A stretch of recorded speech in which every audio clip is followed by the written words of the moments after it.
Souriez, vous êtes informés. Guillaume Erner. Bonjour et bienvenue dans cette nouvelle édition de Souriez, vous êtes informés version nette. Aujourd'hui, mon invité est Bernard-Henri Lévy. Bonjour Bernard-Henri Lévy. Bonjour. Alors, habituellement, on essaye de réfléchir à la manière dont vous utilisez les médias. Moi, j'aimerais faire l'inverse aujourd'hui, essayer de voir, en reprenant sur le temps long l'ensemble des livres que vous avez écrits, ou plutôt les premiers d'entre eux, essayer de voir dans quelle mesure vos idées ont framé, comme on dit en anglais, c'est-à-dire structuré le débat public pour le meilleur comme pour le pire. On en discutera. Et donc, essayer de voir comment, depuis La barbarie à visage humain, donc publié en 1977, il y a un certain temps, eh bien, un certain nombre de vos idées sont devenues aujourd'hui des idées marquantes dans le paysage médiatique. Et la première des phrases que je vous demanderai de commenter, c'est l'une de vos phrases que vous avez prononcée en 1976, donc à l'époque où les nouveaux philosophes faisaient irruption sur la sphère médiatique.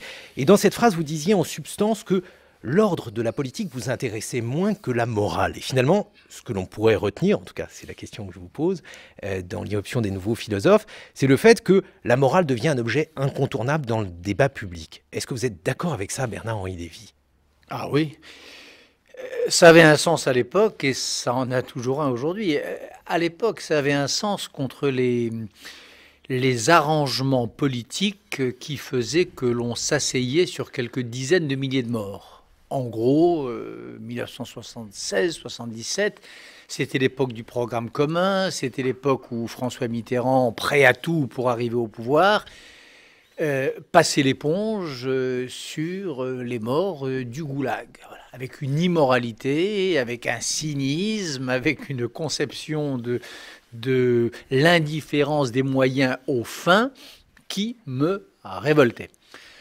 Aujourd'hui, la même question se pose, évidemment. Et contre ceux qui disent attention, ne mélangeons pas les ordres, ne mélangeons pas la morale et la politique, la morale est une affaire privée, la politique est l'affaire du collectif, moi je pense que les deux doivent être absolument liés et qu'une politique un peu moins mauvaise que d'autres, une politique respirable, est une politique qui intègre le maximum de morale. Voilà. Alors, il ne s'agit pas de prôner évidemment l'ordre moral. J'ai aussi écrit un livre 20 ans après qui s'appelait La pureté dangereuse, bien sûr, mais que les politiques, les hommes et les politiques, les systèmes soient astreints à une exigence de morale, ça me permet un réquisite absolu qui est un des héritages, en effet, des 20 ou 30 dernières années et de la contribution que j'ai pu y apporter. Alors, du coup, donc, en 1976, dans ce mouvement inaugural, avec d'autres, avec Glucksmann, avec Jean-Paul Dolé, qui est disparu il y a très peu de temps, eh bien, vous avez en quelque sorte rabattu le phénomène stalinien sur le phénomène nazi en considérant que l'un et l'autre, finalement, participaient d'une même essence, Bernard-Henri Lévy. D'une même essence, je ne sais pas si je disais ça comme ça. Ce que je disais en tout cas, c'est qu'on ne pouvait pas condamner l'un et ne pas condamner l'autre, premièrement. Qu'on ne pouvait pas être hémiplégique de l'indignation. Si on s'indigne, il faut s'indigner sans géométrie variable.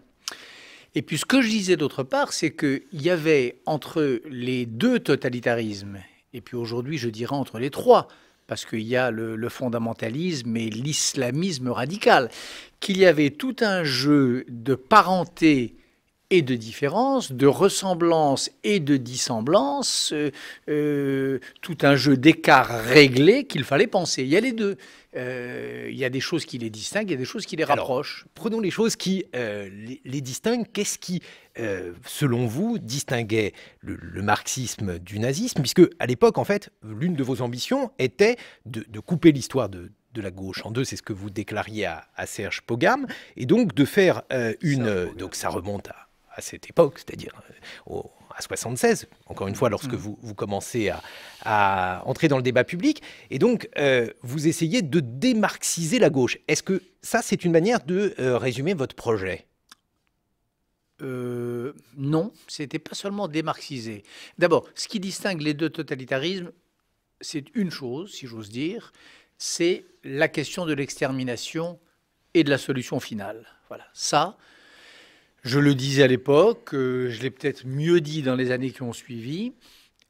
L'idée de la solution finale, c'est-à-dire l'idée d'une extermination sans reste, d'une population désignée par avance, à qui on ne laisse aucune autre échappatoire que la mort, et pour laquelle le monde entier devient comme un gigantesque piège, où qu'on aille, ça appartient spécifiquement et par essence au nazisme, et pas au régime inspiré du marxisme. Même s'il y a eu la découlakisation ou ce type Oui. de phénomène. Oui, même si un koulak pouvait s'exiler à Paris et devenir chauffeur de taxi, pouvait partir aux États-Unis, sauf exception, Ramon Mercader, etc. Bien sûr, enfin, Trotsky assassiné. Oui. On n'allait pas le chercher au Nouveau-Mexique, on n'allait pas le chercher à Paris pour l'assassiner. Pour les Juifs, exterminés par les nazis, il n'y avait pas de recours, il n'y avait pas d'échappatoire. Le monde comme tel était devenu un piège. Ça, c'est la différence. Plus la différence qui était de l'idée d'un crime sans trace et sans reste dont on effaçait jusqu'à la mémoire. Maintenant, est-ce que le projet était de démarxiser la gauche en 77, date de la barbarie à visage humain? C'était plus que ça, si j'ose dire. L'idée dans la barbarie était de rompre avec un corps doctrinal qui allait très au-delà du marxisme et qui s'appelait, que nous appelions, avec Dolé, avec Christian Jambet, Guy Lardreau, André Glucksmann, le progressisme. Progressisme, c'est quoi? C'est pas l'idée qu'il faut progresser, naturellement. C'est pas l'idée qu'il faut réformer la société.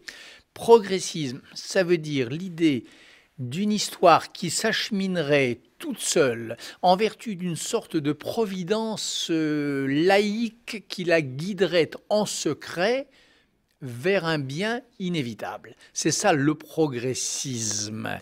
Et c'est à ça, donc tout ce système philosophique avec l'idée d'une bonne origine perdue dont on aurait la nostalgie, avec l'idée d'une eschatologie heureuse qu'il faudrait précipiter, c'était tout ça qu'on visait.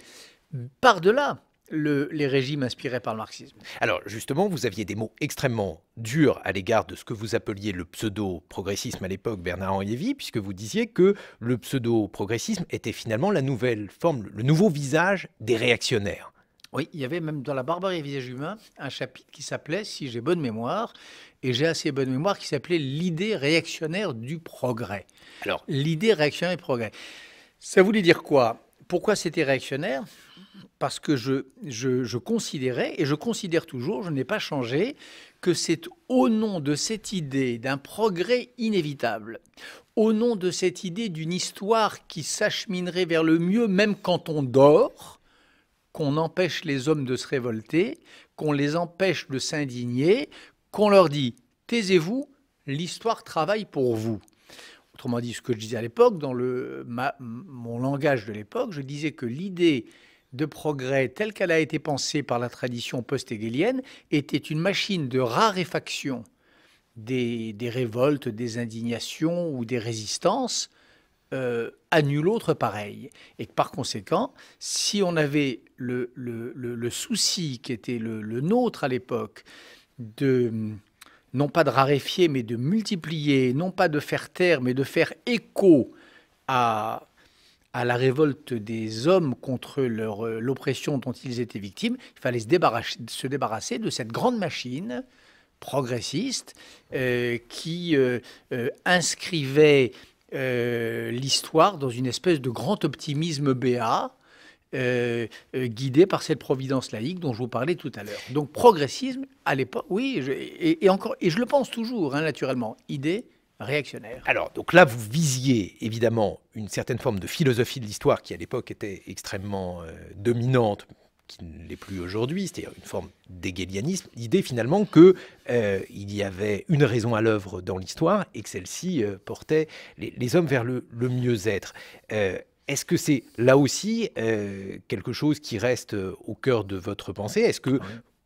Bien sûr, et ça reste d'autant plus au cœur de ma pensée que j'ai découvert, quelques années après La barbarie à visage humain, un grand penseur qui a été traduit en France en 1981, penseur juif qui s'appelle Franz Rosenzweig, et qui ajoutait au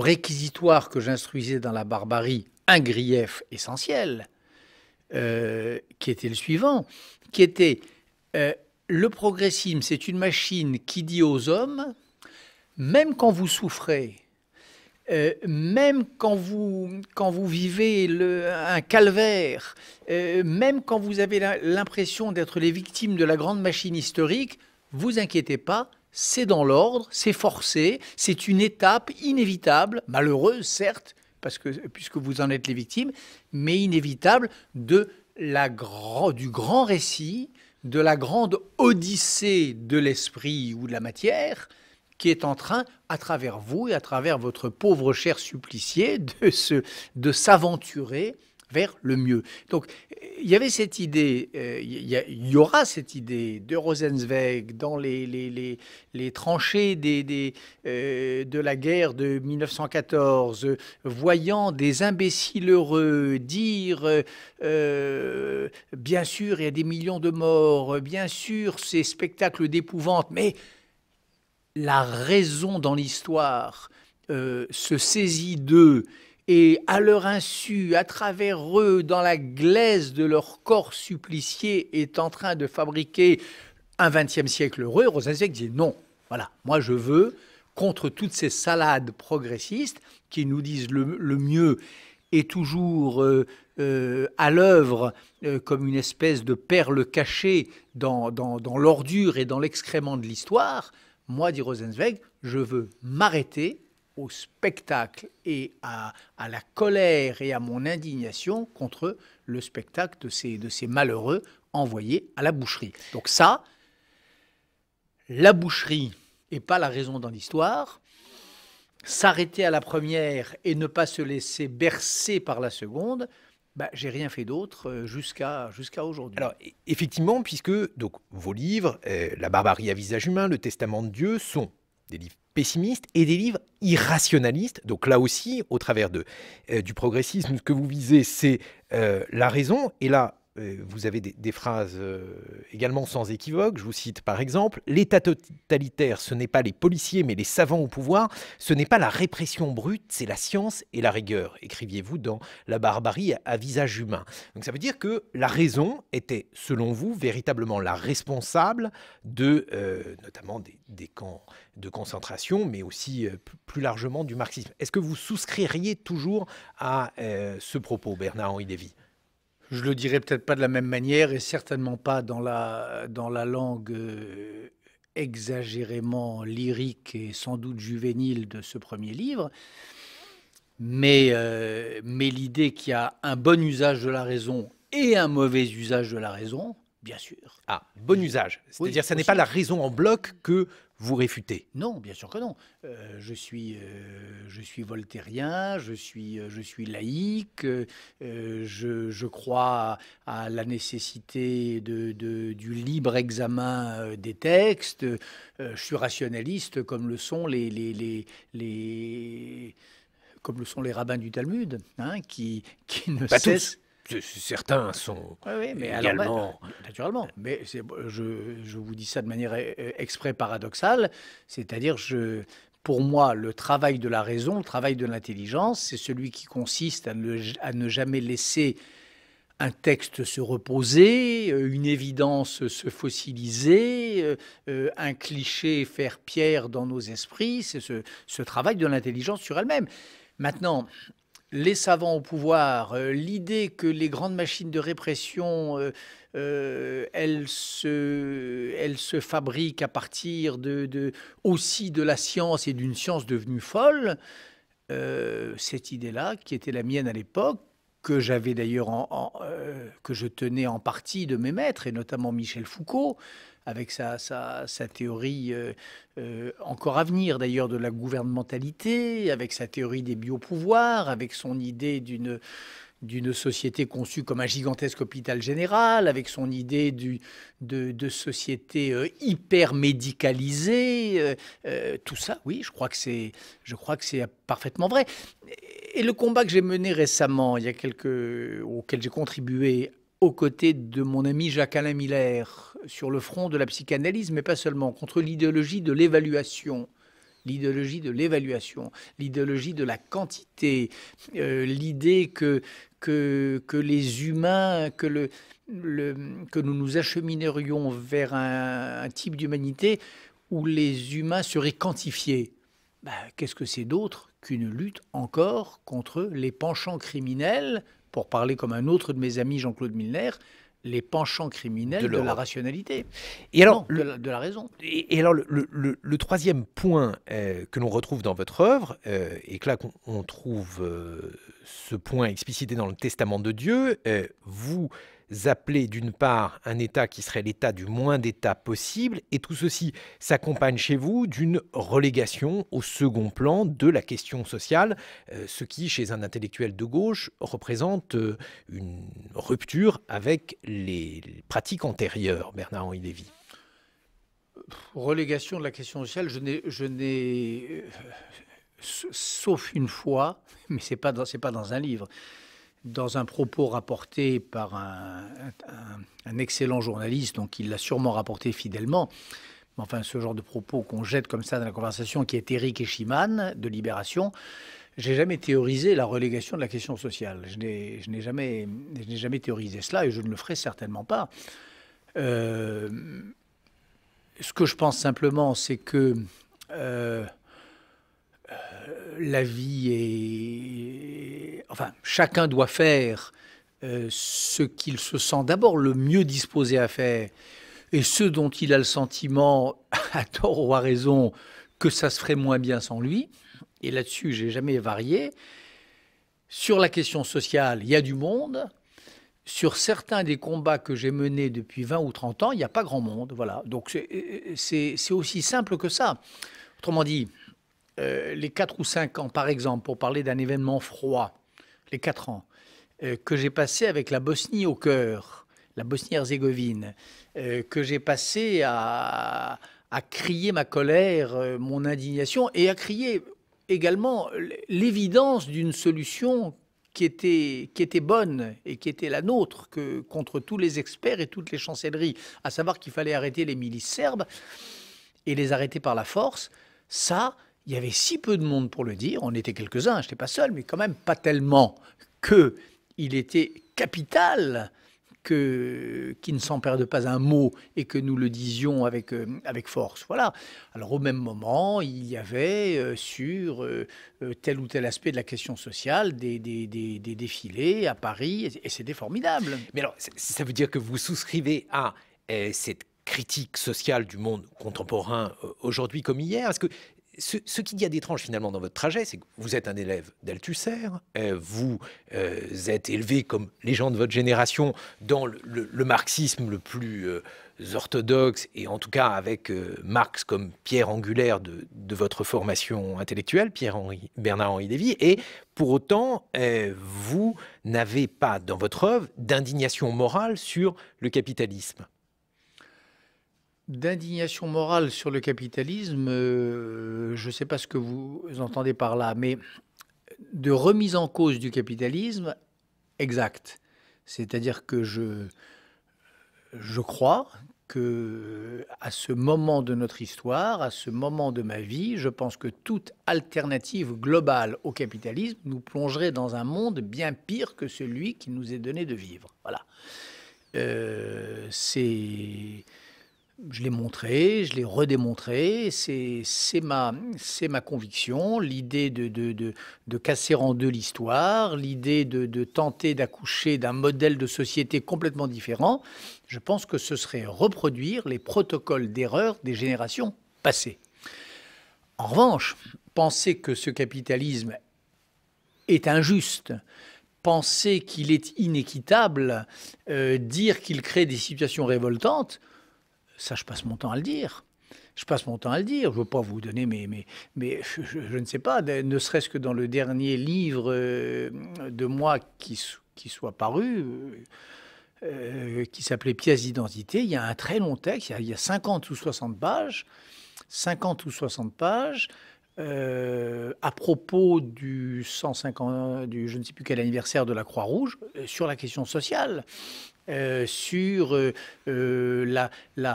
dialogue avec Jean-Paul Dolé, mon vieil ami qui vient de disparaître, une réflexion sur la question de la ville, sur la question de la banlieue, sur la question du lieu du banc. Dans le livre précédent qui s'appelait Ce grand cadavre à la renverse, il y avait un chapitre sur les émeutes de novembre 2005, de novembre 2005, voilà, qui avait donné lieu à cette chose sidérante qu'était l'état d'urgence proclamé sur une partie du territoire français par Villepin, Sarkozy, au nom de la résurrection d'un arrêté qui datait de la guerre d'Algérie. Il y avait tout un chapitre là-dessus, où justement j'essayais de sortir du discours débile qui se contentait de criminaliser les révoltés, les émeutes de banlieue. De quoi est-ce que je parlais d'autre que de la question sociale ? Et ainsi de suite. Je ne vais pas vous faire la liste. Dans La pureté dangereuse, je me souviens d'un chapitre qui s'appelait « Ce qu'est un lien social et comment il se rompt ». Et où j'annonçais d'ailleurs, enfin où je décrivais des insurrections, des embrasements dans lesquels on pourrait reconnaître 10 ans avant ce qui s'est passé en 2005. Ce qu'est un lien social et comment il se rompt, ça ne parle de rien d'autre que de la question sociale. Quand j'ai fondé SOS Racisme, il y a 25 ans, de quoi la question sociale, c'est aussi ça. La question sociale, là, c'est... justement, donc vous variez, ça n'est évidemment pas quelque chose d'exempt du terrain social, mais ce que j'appelle le social, c'est par exemple la question du réaménagement du capitalisme, voire même de sa substitution, et vous appartenez à cette génération. Substitution ? Non. Substitution, non. Se servir de mes contemporains, des humains comme de cobayes dans un laboratoire de savants fous qui tenteraient des substitutions et des mutations non pas génétiques mais sociales, non. Ça, on a donné. Moi, en tout cas, je ne veux plus tremper là-dedans d'aucune manière. En revanche, dire que le capitalisme est un système qui, encore une fois, produit de l'injustice et travailler à la corriger, ben voilà, ça s'appelle la politique. Et j'en suis et en serai toujours dans les batailles du jour comme dans les spéculations intellectuelles. Mais alors, si on continue à reprendre le fil de votre pensée, Bernard-Henri Lévy, donc si on reprend le refus de la philosophie de l'histoire et la question sociale, il y a un autre combat intellectuel que vous avez mené, ou en tout cas une autre opposition que vous avez formulée, c'est l'opposition à Fukuyama, donc qui fait paraître en 1989 un article important suivi par un livre sur la philosophie, sur la fin de l'histoire. La fin de l'histoire et le dernier homme. Et donc à partir de là, dans ce livre qui annonce donc que le libéralisme et le capitalisme a triomphé à la surface du globe et qu'il n'y a finalement pas d'autre alternative. Vous êtes toujours opposé à cette thèse, alors que finalement, eh bien, on pourrait dire que cette thèse ne cesse de se vérifier au fil des années. J'en suis pas sûr qu'elle se vérifie, non. Écoutez, l'idée d'une histoire arrêtée d'abord, hein, l'idée d'une histoire où il n'y aurait plus que de vagues convulsions et des petites ruades événementielles, pardonnez-moi, mais que ce soit les guerres des Balkans, que ce soit pour le pire les génocides africains, et notamment le génocide, et en particulier le génocide du Rwanda, ou que ce soit pour le meilleur la révolution qui a commencé récemment en Tunisie, c'est une gifle aux théoriciens de la fin de l'histoire. Alors, Fukuyama, je ne vais pas prendre sa défense en son absence, et puis je ne suis pas son avocat, mais il n'annonce pas la fin des guerres, et par ailleurs, la Tunisie, l'Égypte, lui donne complètement raison dans la mesure où l'élévation du niveau de vie, de l'éducation, eh bien, conduit, dit-il, à la démocratie. C'est ce qui vérifie en quelque sorte ses thèses. Non, la thèse est fausse, en particulier en Égypte, parce qu'elle supposerait, la thèse dit, en Égypte, il y a une révolte qui n'est qu'un aménagement des provinces périphériques de l'Empire, c'est-à-dire un alignement de l'Égypte inévitable sur le modèle démocratique dominant. Or, ce n'est pas inévitable du tout. Et l'Égypte, elle est le théâtre aujourd'hui d'une bataille idéologique féroce, sans merci. Il y a trois options dans l'Égypte d'aujourd'hui. Il y en a trois. Et je ne sais pas laquelle va l'emporter. Citez les trois, Bernard-Henri Lévy. Il y a le maintien de la dictature, via probablement un bain de sang, qu'à Dieu ne plaise. Il y a deuxièmement la démocratie. Et il y a troisièmement les frères musulmans et l'hypothèse islamiste. Et puis il y a des croisements et des greffons entre les trois.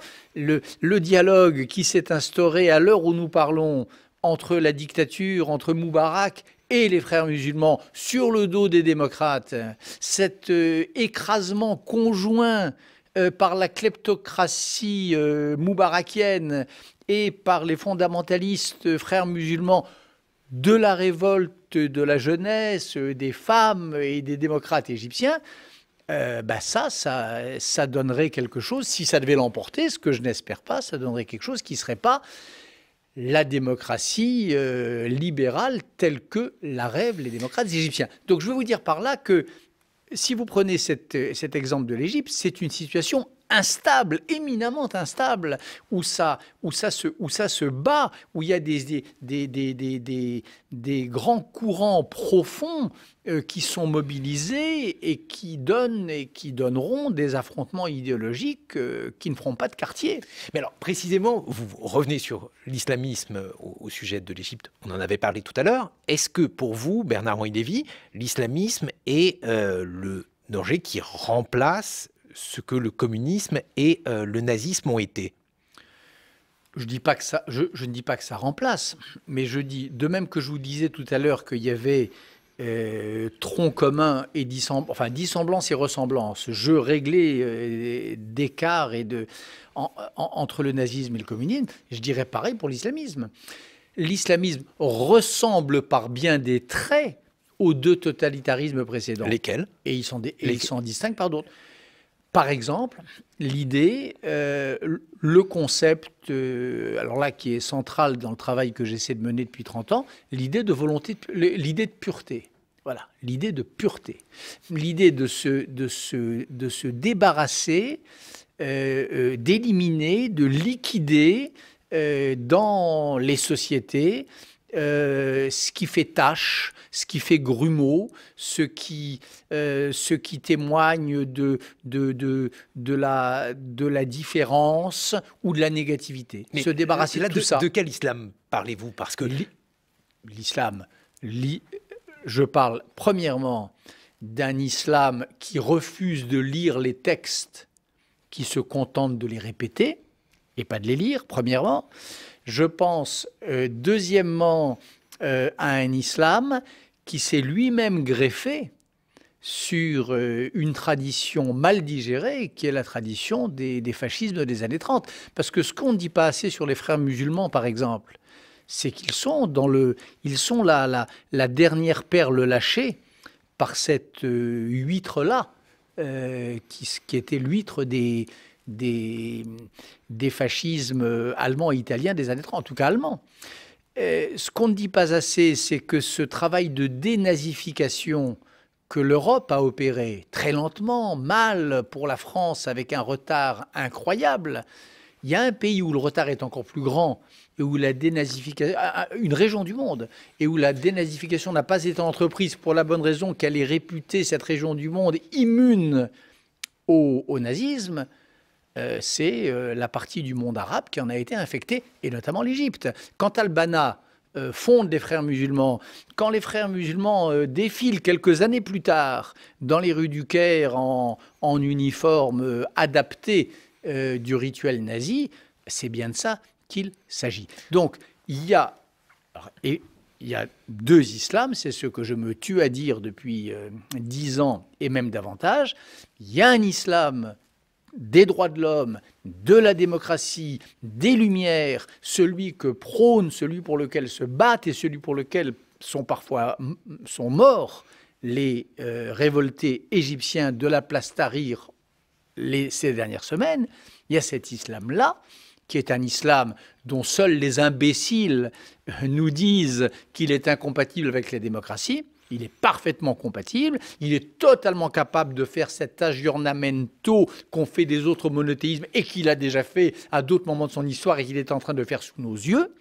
Et puis, il y a l'islam des assassins de Massoud, il y a l'islam des égorgeurs algériens, il y a l'islam version chiite des abrutis qui règnent à Téhéran et qui condamnent une innocente à la lapidation. Cet islam-là, dont on peut très bien penser d'ailleurs, c'est l'avis d'un certain nombre de musulmans, d'un très grand nombre, d'une immense majorité de musulmans en France, qu'il est une caricature et une insulte au prophète. Cet islam-là, il est parent des totalitarismes précédents. Mais alors, justement, dans ce que vous venez de dire sur l'islam, Bernard-Henri Lévy, est-ce qu'il n'y a pas, et c'est commun à certains écrivains de votre génération, est-ce qu'il n'y a pas un trait commun qui est la réductio ad Hitlerum, c'est-à-dire que l'expérience nazie ayant été telle et vous ayant été élevé dans les lendemains finalement de cet événement historique, est-ce qu'il n'y a pas une tentation de tout rabattre sur cet événement-là? Donc, vous avez cité évidemment le communisme. On aurait pu citer l'idéologie française, qui est un livre que vous avez publié, qui a déclenché à l'époque, en 1981, une immense polémique où vous évoquiez finalement ce passé français qui ne passait pas. Est-ce que finalement votre obsession du nazisme n'a pas contribué à déformer la description que vous faites de la réalité?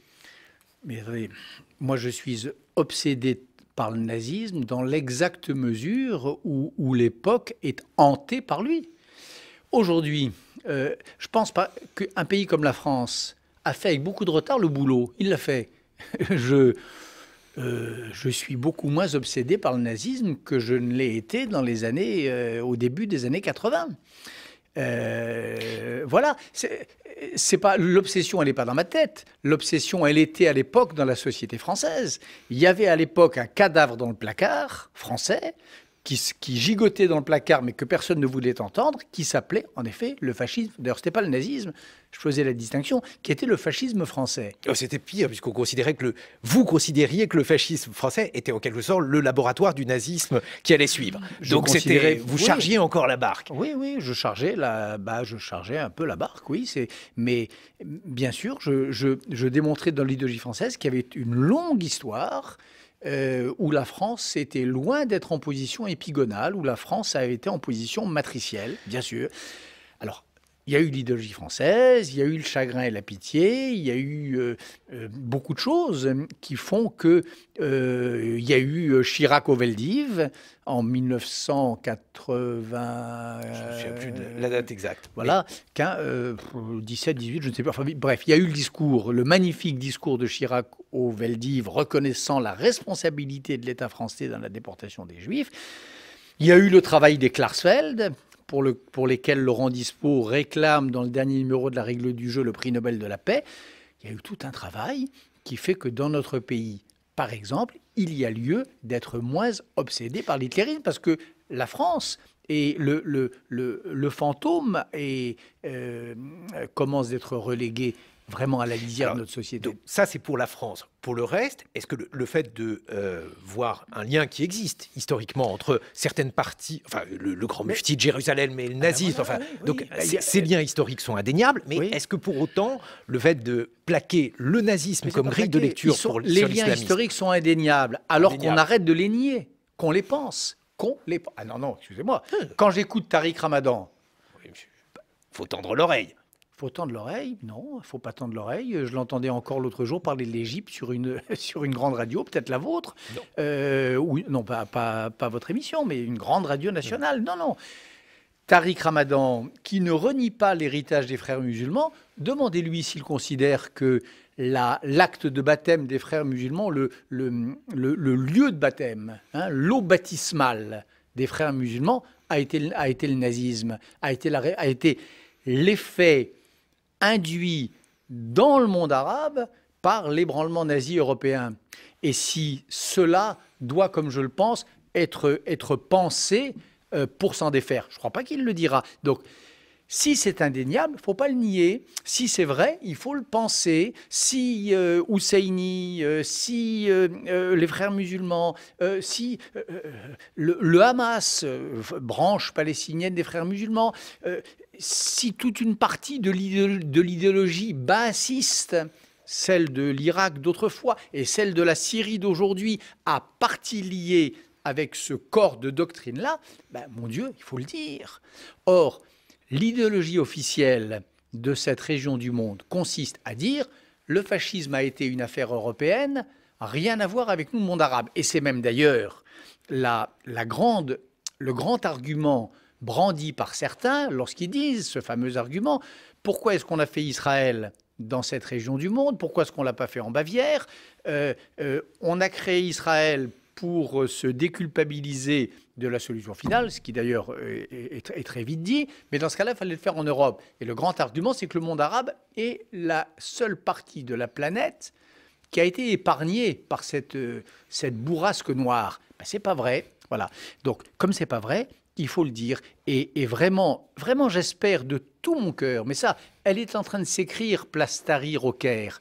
J'espère une idéologie égyptienne, j'espère une idéologie arabe au sens où, enfin, pardonnez-moi, au sens idéologie allemande, idéologie française, c'est-à-dire un travail sur soi-même de la mémoire, par exemple égyptienne, et qui sera la meilleure manière de hâter les travaux de la démocratie. Et alors, dans ce cas-là, pourquoi ne pas aller plus loin et, en quelque sorte, s'intéresser également à, par exemple, à certains des fondateurs de l'État d'Israël, par exemple, Zev Jabotinsky, qui était l'un des fondateurs de l'État d'Israël, était lui aussi perméable à l'idéologie et aux idées de son temps, et lui aussi, s'il n'avait pas été juif, eh bien, on peut imaginer qu'il aurait été beaucoup plus loin qu'il n'a été dans la forme d'un régime autoritaire. Ces idées étaient les idées dominantes de l'époque, Bernard-Henri Lévy. D'abord, un régime autoritaire, c'est pas un régime nazi. Ensuite, on non, mais attendez, on peut imaginer. Moi, j'imagine pas. Enfin, Jabotinsky était, comme vous le savez très bien, quelqu'un de plus autoritaire. C'est franchement pas ma famille d'esprit et c'est franchement pas de cette manière. C'est le moins qu'on puisse dire. C'est un euphémisme que je conçois la gloire et la noblesse de la pensée juive. Mais moi, il ne s'agit pas d'imaginer s'il n'avait pas été juif. Moi, non, mais vous voyez Husseini, il n'y a rien à imaginer. Il va à Auschwitz, il écrit à Himmler, il s'exprime sur la solution finale en demandant qu'elle aille plus vite, il propose son concours pour qu'elle aille jusque dans le Yishuv, jusque dans la partie du monde juif. Le foyer de peuplement israélien, je traduis Yishuv.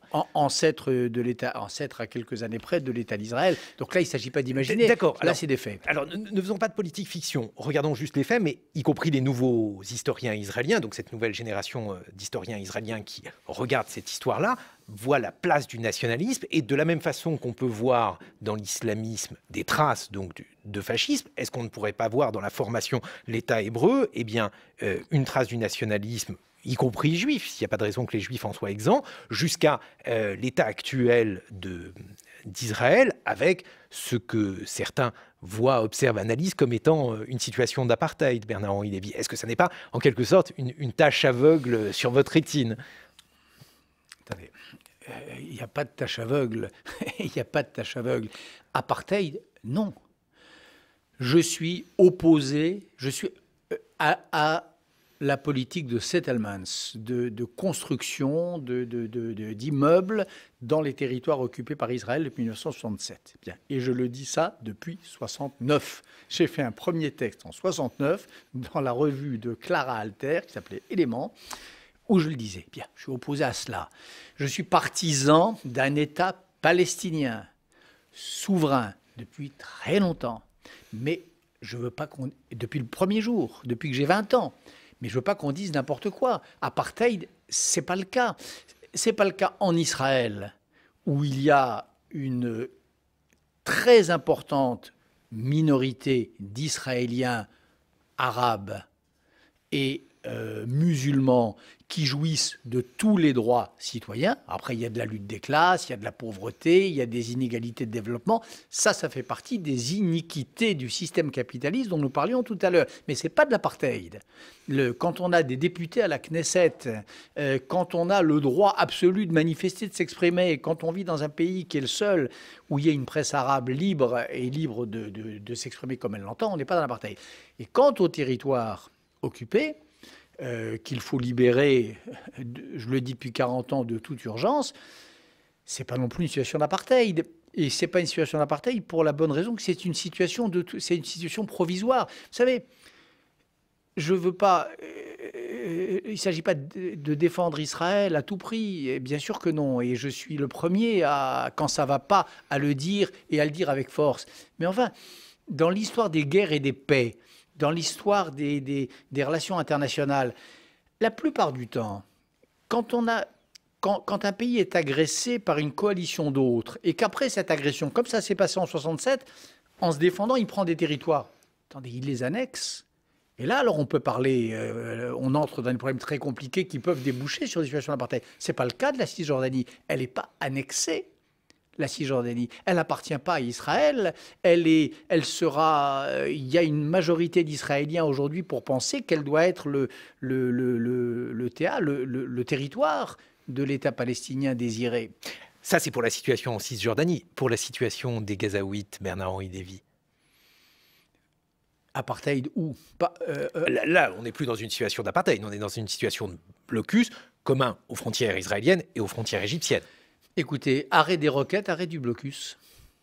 Arrêt des roquettes, arrêt du blocus. Alors dans ce cas-là, on pourrait vous rétorquer, réponse excessive, usage excessif de la force, combat asymétrique, et Israël surréagit à des roquettes qui menacent certes la sécurité des personnes, mais qui ne menacent pas la sécurité de l'État.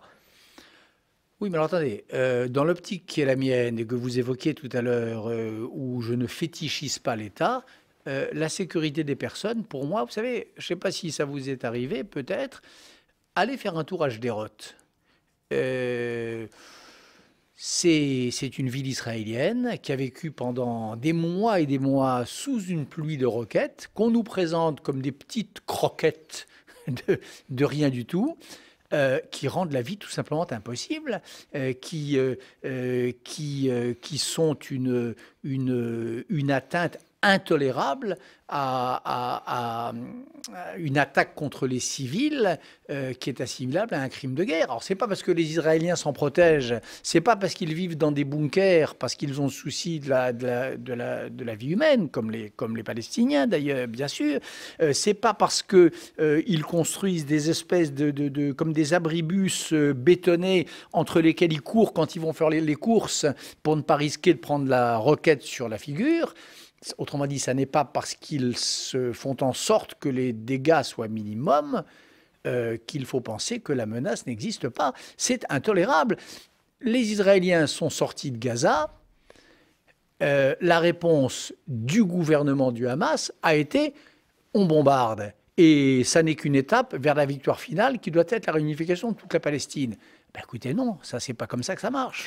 Alors, maintenant, si on essaye de récapituler les 4 points que nous avons évoqués ensemble, Bernard-Henri Lévy, si on prend donc la place de la morale, la critique de la raison, la critique du pseudo-progressisme et la question sociale, mais là-dessus, vous n'étiez pas d'accord avec la présentation que je faisais des faits. Est-ce que finalement, on ne pourrait pas dire que un phénomène, par exemple, comme celui que soulève le livre de Stéphane Hessel, Indignez-vous, n'est pas en parfaite continuité avec ce que vous avez écrit? Est-ce que finalement, on ne peut pas se dire que vous êtes le père de Stéphane Hessel, Bernard-Henri Lévy? Ah, écoutez, ça c'est voilà qui me rajeunit, le père de Stéphane Hessel, vous savez, c'est pas mal ça. Voilà. Vous savez, les progrès, la médecine sont tels que... Ouais, on peut imaginer ça, oui, on peut imaginer ça.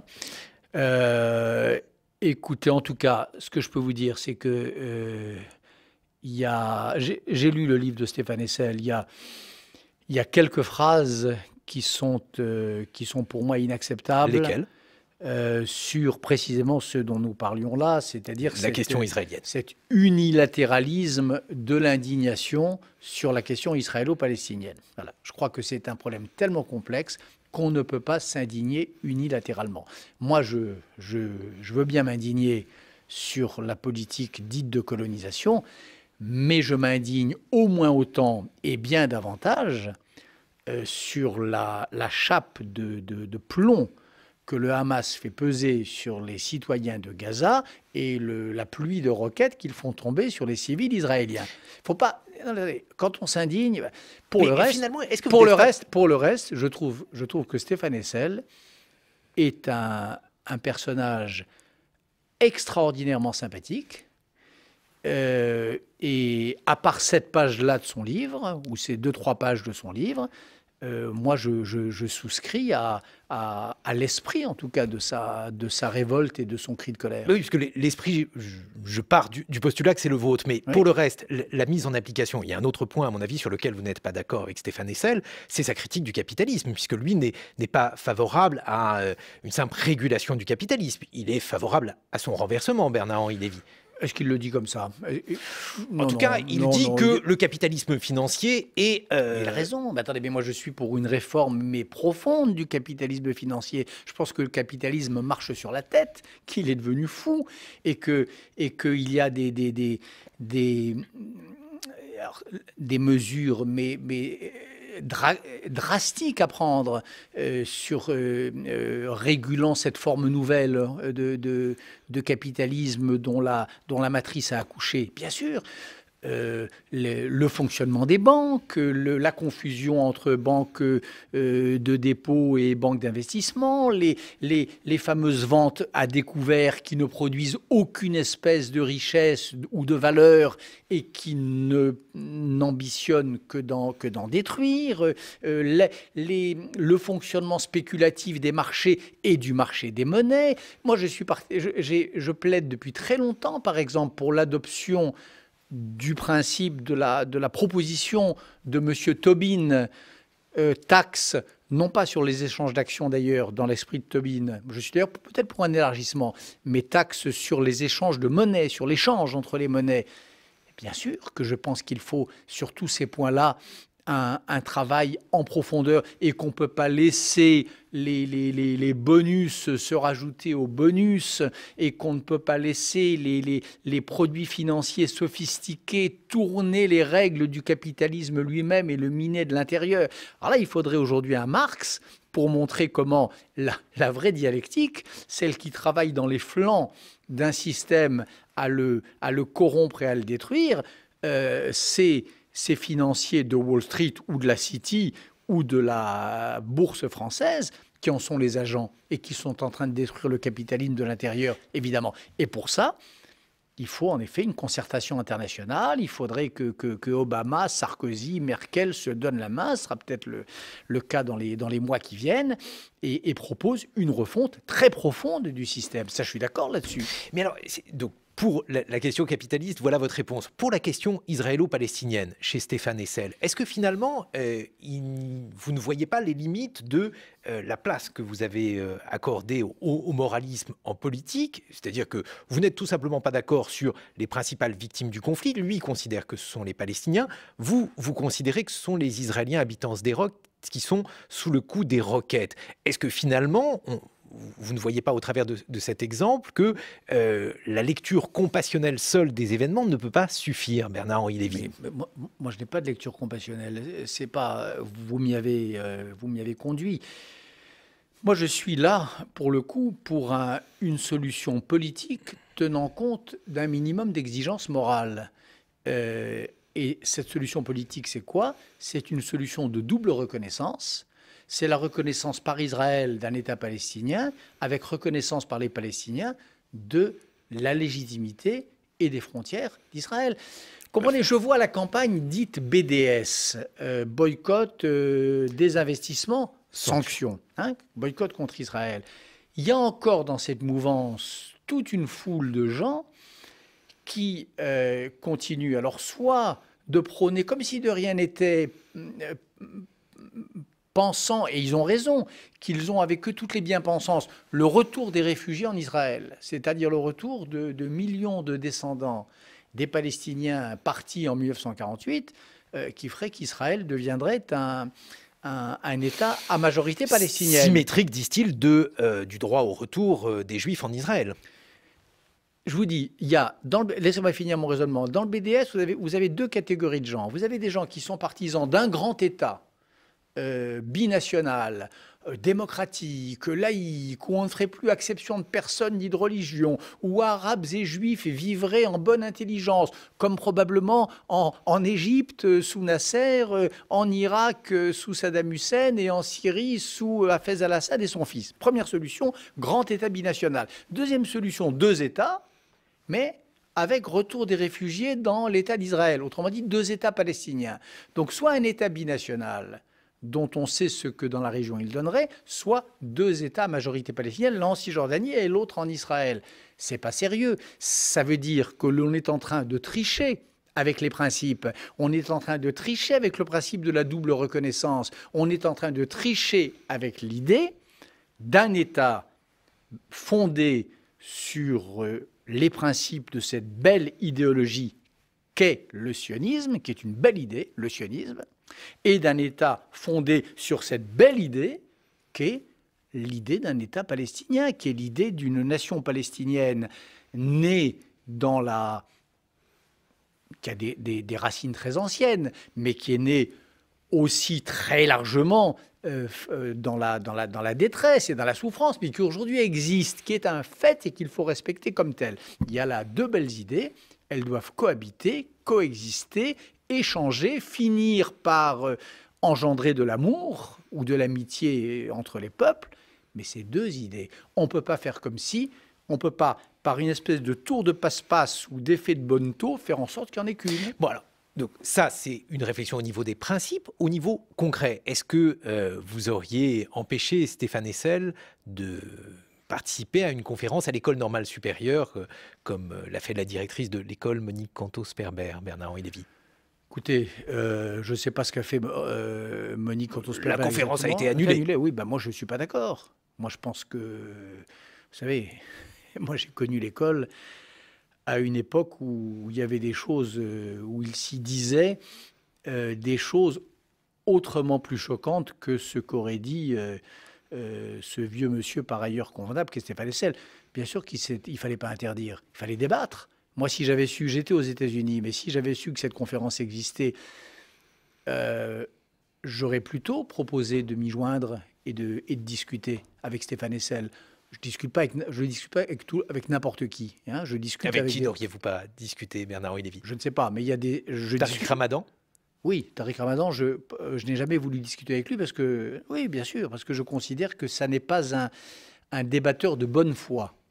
Moi, je pense qu'il faut un minimum de probité et de bonne foi pour qu'un débat ait un sens. Sinon, on perd son temps. Voilà. Et la vie est trop courte, il y a trop de choses amusantes à faire dans la vie pour perdre son temps à débattre avec des gens qui ne sont pas animés par cet esprit de probité. Mais avec Stéphane Hessel, j'aurais discuté naturellement. Donc moi, je suis en gros rarissime. Je suis jamais pour la censure, sauf quand il s'agit de propos qui tombent sous le coup de la loi. Je suis pour le débat, je suis pour l'affrontement. J'ai écrit un livre qui s'appelle De la guerre en philosophie. C'est pas pour accepter qu'on censure un débat. Juste pour conclure, Bernard-Henri Lévy, lorsqu'on lit vos premiers ouvrages, il s'en dégage un parfum de pessimisme profond, voire même de catastrophisme. Quand vous parlez de la question israélienne, à la fois sur le plan symbolique, mais aussi au vu de la place qu'elle occupe dans l'espace médiatique, est-ce que vous arrivez à vous défaire de ce pessimisme? Est-ce que vous pensez franchement, sincèrement, qu'on va trouver une solution là-bas? Est-ce que je le pense? Est-ce que j'en suis certain? Non. Est-ce que je l'espère? Oui, de tout mon cœur. Oui, mais au-delà de l'espérance. Ah bah oui, mais au-delà de l'espérance... Non, je vous demande évidemment pas des prédictions, mais je veux dire par là que vous avez parlé des principes. Ces principes sont une chose. La question territoriale en est une autre. On n'a pas parlé de Jérusalem et du statut de Jérusalem-Est. Enfin, bref, tous ces points-là semblent être des pierres d'achoppement et on voit mal comment ils vont être contournés. Ils pourraient être contournés en un geste, en un acte. Et ça s'appelle un geste politique, qui pourrait venir d'un côté ou de l'autre d'ailleurs. Un vrai acte politique fort et j'ose pas dire décisif, parce que décisif, c'est presque décisionniste, et décisionniste, c'est une pensée que je n'aime pas, qui est la pensée de Carl Schmitt. Enfin, un acte politique qui tranche, voilà. Il y a des actes politiques qui créent un avant et un après.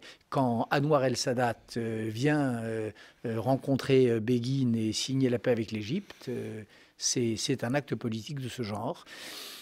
On peut imaginer des actes politiques de cette nature, une direction palestinienne qui, solennellement, reconnaîtrait sans ambiguïté, sans que le diable de la délégitimation ne rentre par la fenêtre après qu'on l'ait chassé par la porte, la grandeur de l'État d'Israël. Et on peut imaginer à l'inverse un vrai politique israélien, un grand politique israélien qui affirmerait sans ambiguïté et sans que le diable de la picrocolonisation de l'État ne rentre par la fenêtre alors qu'on l'aurait chassé par la porte, la nécessité, la noblesse qu'aurait un État palestinien.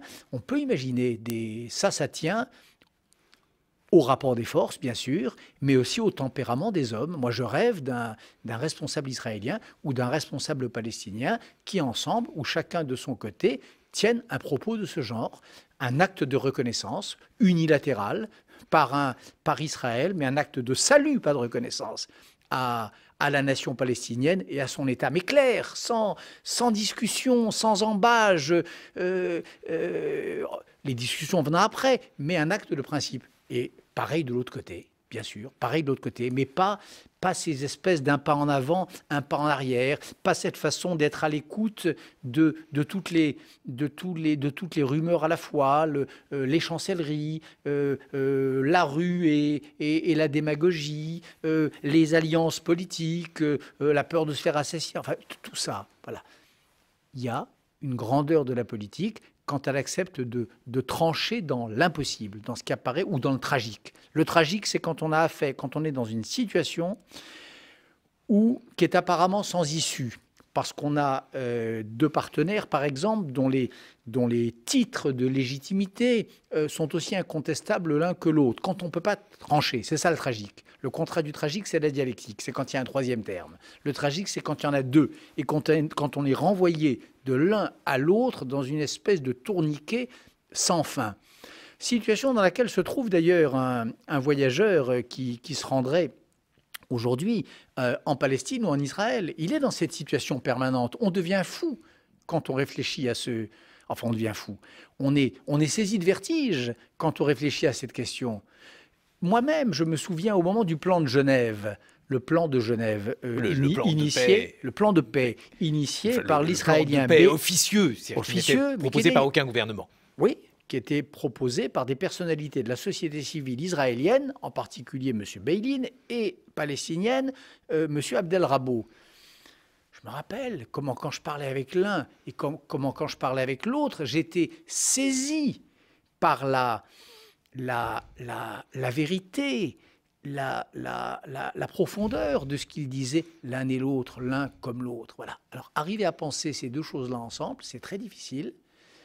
C'est à la portée de ces personnages que j'attends depuis 40 ans, d'un côté comme de l'autre, mais ce n'était pas Yasser Arafat, d'un côté, c'était pas Ariel Sharon de l'autre, ça a failli être Ehud Barak. Ehud Barak à Camp David en 2000 et à Taba, avec un courage politique extraordinaire, comme une espèce d'avion sans ailes et qui cinglerait vers un horizon mal connu, il a fait une proposition de paix qui était d'une audace très grande et qui ressemblait assez à ce geste politique. Hélas, ce jour-là, il n'y avait pas l'interlocuteur en face, mais ça reviendra.